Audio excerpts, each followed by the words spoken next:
Eu sou uma mentira que diz a verdade.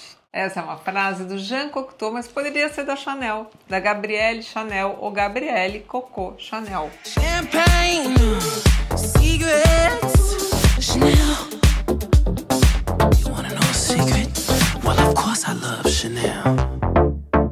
A Chanel, que é uma das marcas mais conhecidas no mundo inteiro, surgiu, gente, de uma mulher que criou essa marca, que é a Coco Chanel, no começo do século XX. Então é uma marca que tem um século, né? E a Chanel era uma pessoa que mentia muito. Era tipo Falciane, sabe? Que mente, abusa do poder, enfim. Ela, inclusive, teve uma infância muito pobre, mas muito pobre, muito triste, que ela rejeitava com todas as forças. A mãe dela morreu, ela tinha 12 anos. E o pai, que era um camelô, um vendedor ambulante, assim, nunca deu a menor bola para a família. Nunca. Sempre foi dar pá virada. Então, quando a mãe morreu, ele mandou as 3 filhas para um orfanato, que era num convento. Então, a Chanel, a Gabrielle, viveu, digamos, uma parte importante da vida dela nesse convento de freiras. Foi lá que ela só usava preto, que ela aprendeu que as coisas tinham que ser limpas, que ela começou a entrar num outro mundo, porque a infância dela era realmente muito pobre, muito pobre. E embora ela não gostasse muito dessa vida no orfanato, foi lá também que ela aprendeu a costurar. Ou seja, no final, gente, tudo faz parte da vida e tudo você usa de alguma maneira e acaba te influenciando, né? Então o preto foi uma influência de lá e aprender a costurar foi uma coisa que ela aprendeu lá. Só que quando ela já era maior, tinha uns 20 anos, ela começou também a cantar, tipo num café local. Um café é uma maneira assim bem elegante de dizer que ela era praticamente uma moça que a gente falava antigamente, minha avó falava assim, moça de vida fácil. Então, nesse lugar, que era muito bem frequentado por homens ricos, por homens de outra classe social, ela acabou conhecendo uma das pessoas que influenciou muito a vida dela, que é o Etienne Balsan. O Etienne amava cavalo. Logo eles começaram a ficar juntos, não podemos dizer que eram namorados, porque esse é um romance que nunca foi muito assumido. Ela passou a morar com ele e ele mostrou para ela o mundo dos cavalos. Ela ficou encantada. Com ele ela aprendeu a montar a cavalo e na época as mulheres montavam de lado, mas ela logo aprendeu a montar de frente. Com ele, ela passou a usar calças de montaria, que é uma coisa que ela acabou depois também introduzindo no guarda-roupa. Com ele, ela aprendeu muitas coisas, inclusive a viver numa condição bem melhor, né? Porque ele, de fato, o Etienne depois veio até ajudá-la a abrir o próprio negócio. E foi lá na casa do Etienne que ela conheceu o grande amor da vida dela. Dizem que foi assim, eu acho que foi mesmo, como quando a gente vê a história, que era o Arthur Capel, ou Capel, mais conhecido como Boy. Então era Arthur Boy Capel. O Boy também era um boy, era rico, muito moderno, e os dois assim tiveram um romance enorme, assim, tórrido. E ela começa a querer ter uma vida mais independente. Então ela começa a fazer uns chapéus. Ele empresta tipo, um canto numa casa para ela começar a fazer isso. E daí, com o tempo, isso vai indo bem. As amigas dele, do Etienne, compram as coisas mais para agradá-los do que por causa da Chanel. Aliás, eu esqueci de falar uma coisa. Cocô, gente, vem de cocotte. Que às vezes em francês tem um sentido um pouco pejorativo, sabe? Da safadinha, uma coisa assim um pouco mais... a safada mesmo. Por isso que todo mundo conhece ela por Coco Chanel. Vem dos tempos que ela cantava. A Chanel era muito ambiciosa. E ela mentia para todo mundo. Ninguém achava que ela tinha tido infância pobre, que o pai tinha abandonado, que a mãe tinha morrido. Não, ela escondia tudo das pessoas. Por muitos anos ela escondeu. E ela teve a sorte de ter esse investidor. Olha só, o amante investidor, que topou abrir uma loja para ela no litoral da França, uma cidade chamada Deauville, onde ela abriu a primeira loja dela de verdade, vendendo chapéu e vários acessórios.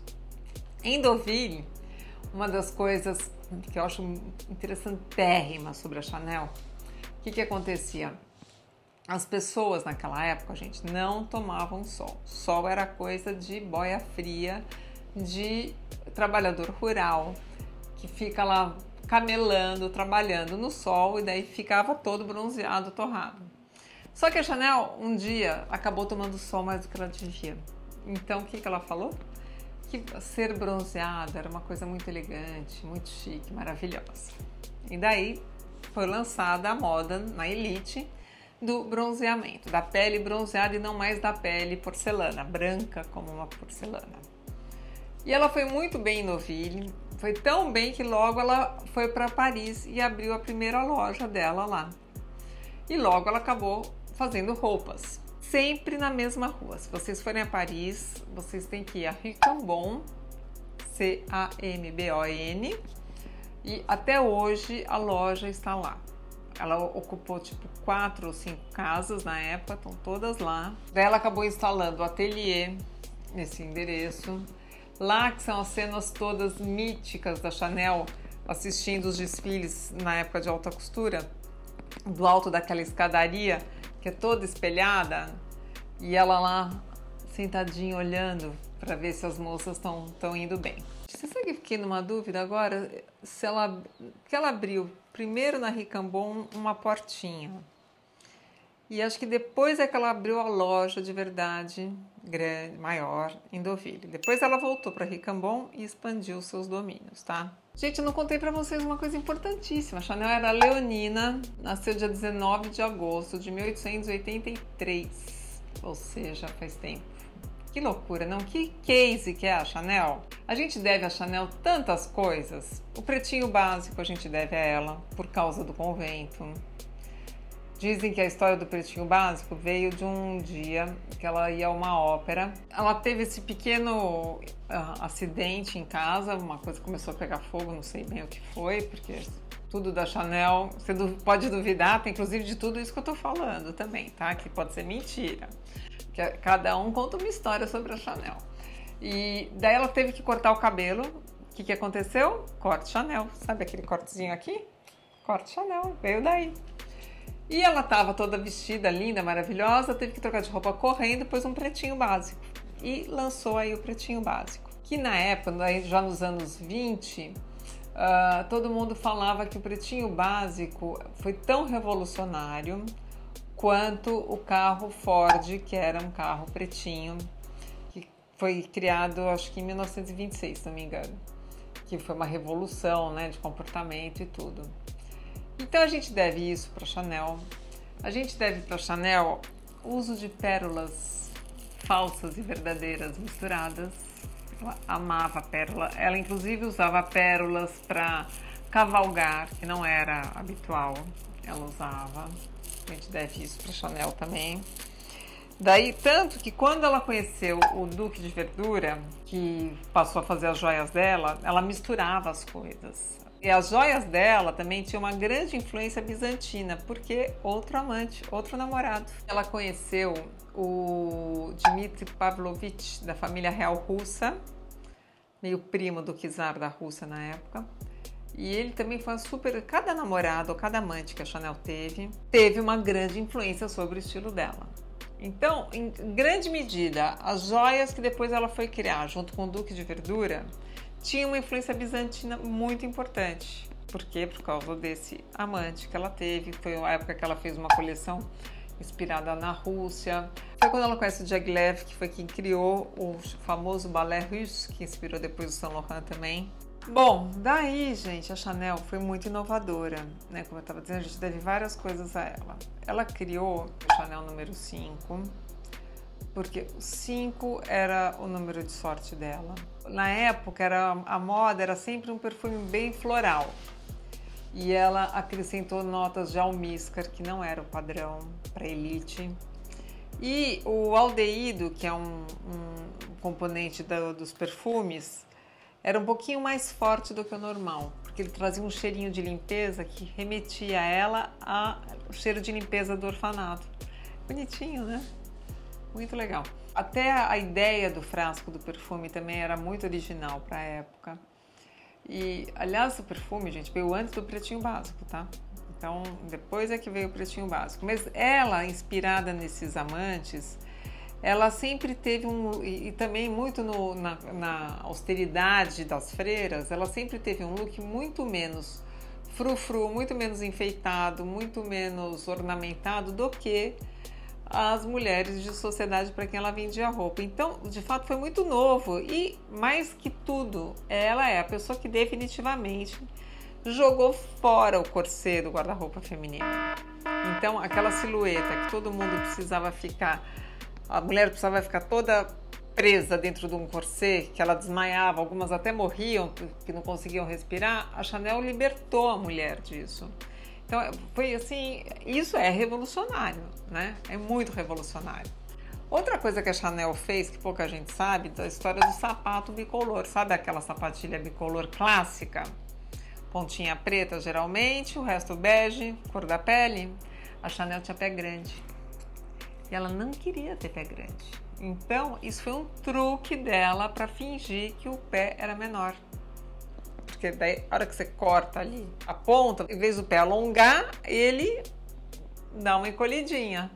E com isso também, ela alongava a perna, embora ela não fosse uma pessoa baixinha, tudo ela tinha uma função, tudo.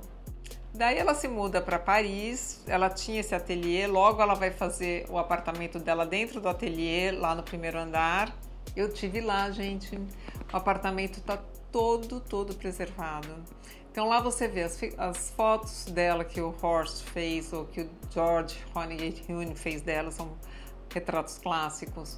Você vê o sofá dela, que era de chamois, com as almofadas matelassé, que inspiraram a bolsa que ela fez. Veja, bolsas icônicas, nosso vídeo. Você vê a laca, você vê os ramos de trigo, que ela era muito supersticiosa, ela sempre tinha trigo, porque o trigo trazia fortuna. Você vê muitos leões, porque ela era leonina, então ela tem vários leões. Esse apartamento é bem pequenininho. Ela tem uma sala de jantar, uma coisa bem realmente para ela receber os amigos. A sala de jantar é toda revestida de biombos. Por quê? A hora que ela servia o jantar para os amigos, ela escondia a porta de saída com os biombos, ela cobria. Porque dizem que, como ela se sentia muito sozinha, ela não queria que os amigos fossem embora. Oh, tadinha. Não é? Solitária. Você vê, não tem sucesso no mundo que combata a solidão quando a pessoa tá mal, né? Porque a vida inteira da Chanel também, por que ela virou mademoiselle? Porque ela nunca casou.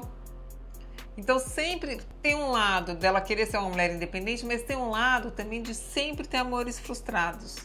Todos os homens por quem ela se apaixonou acabaram trocando ela. Por falar em amante, tem um que é muito importante, com quem ela ficou muitos anos, que é o Duque de Westminster, o Bandor.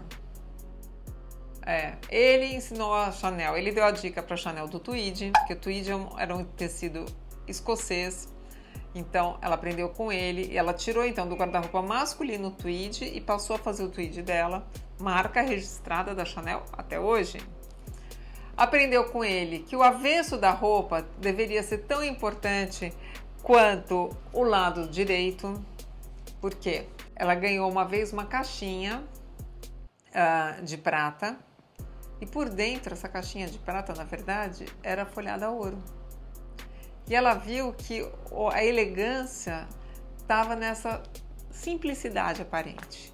E isso ela adotou, isso foi uma marca do estilo dela pela vida inteira, né? Ele dava a ela uma volta de colar de pérolas por ano, como símbolo da sua paixão. Mas na hora de casar e ter filho, ele foi casar e ter filho com outra. E ele era um dos homens mais ricos da Inglaterra, tá? O que eu ia falar? Da corrente. Correntinha. Corrente é uma coisa muito importante na história da Chanel. As bolsas tinham no máximo uma alcinha, aquela alcinha de mão, curtinha. E ela foi e colocou uma alça de verdade, para você usar a bolsa no ombro. E daí ela percebeu também que o caimento da roupa era muito melhor se você colocasse esse contrapeso, digamos, na bainha. E em volta também de todos os tailleurs Chanel, até hoje, tem o acabamento interno, uma correntinha para dar aquele peso, para dar aquele caimento perfeito. Muito interessante, né? Le 29 janvier, Mademoiselle Chanel présentera sa collection, inaugurant ainsi la mode de 1959. Une mode qui imite une époque révolue, historique. Est-ce de l'extravagance? Ça m'apparaît stupide à moi, personnellement. Vous comprenez, c'est une époque finie. La mode, c'est pas ça. Vous comprenez, la mode, c'est en avant, c'est pas en arrière. On ne recule pas. On ne fait pas des choses qu'on fait. Il faut vivre avec son époque.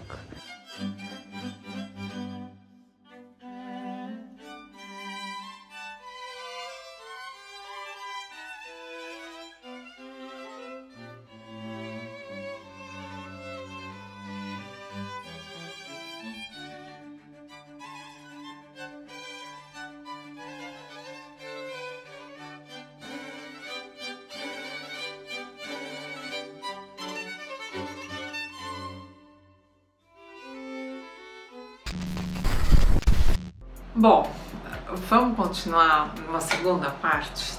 Acho melhor, né? Já tem bastante coisa, mas vamos ver quantas coisas eu vou conseguir falar sobre Chanel?